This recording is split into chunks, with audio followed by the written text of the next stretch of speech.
Hello, hello. I have a quick message from Spirit that I want to share with you.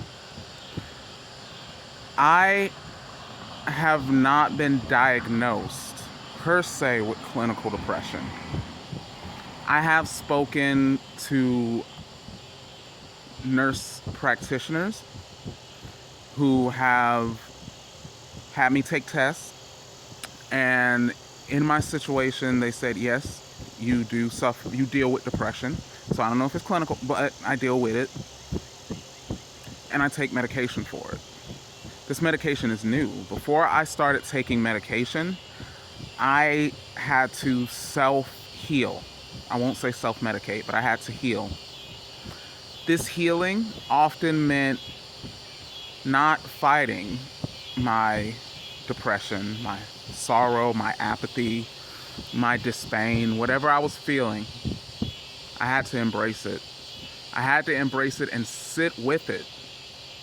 And what that means often is spending time alone. This message is for those of you who are experiencing loneliness. Sometimes the reason you experience loneliness is so that you can better hear.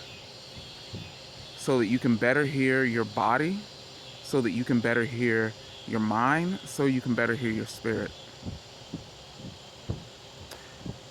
You have an inner voice, intuition, instinct, a higher intellect, whatever you want to call it. You have that. And the only way to properly channel it is through silence.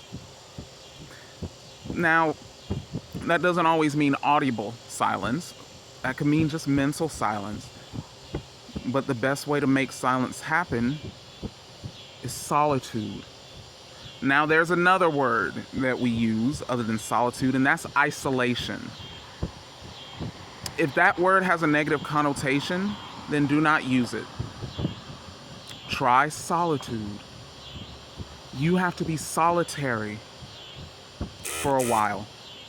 Messages from friends that I'm going to ignore because I'm talking to you right now. But yes, you might need to go into solitude and spend some time contemplating, feeling, allow yourself to feel, emote, or not. Rest. Perhaps you just need rest. Perhaps you've been feeling and thinking and experiencing too much, and it's an overload.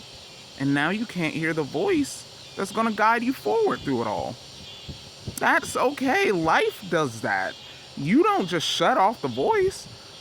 The world becomes so loud you can't hear your own self think. I know that feeling. I know that feeling dearly, my love. That's why I encourage you to spend some time to yourself. Not just alone. That word alone scares us. To yourself. Spend some time in isolation, or spend some time in solitude. It's okay. People around you, they'll have to understand. It's for your health. It's for your well-being. It's for your survival. Sometimes we have to be alone in order to survive. Not because we can't trust the people around us, but because we can't hear our own guiding instincts. And that's dangerous. So take this time. Be with yourself. Be to yourself, but be with yourself. Reconnect with that body, that beautiful body of yours. Stretch that mind and rest that soul.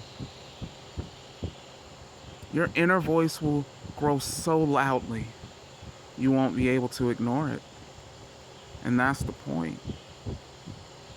So as the sun sets on this beautiful day, I hope that this marks the beginning of your solitary journey, which is probably not going to be as long as you think. And in fact, know this. The sooner you accept and go into solitude, the sooner you'll come out of it. Because it's about acceptance. Accepting your feelings. accepting the situation, accepting yourself. I hope this message finds you well whenever and wherever you are.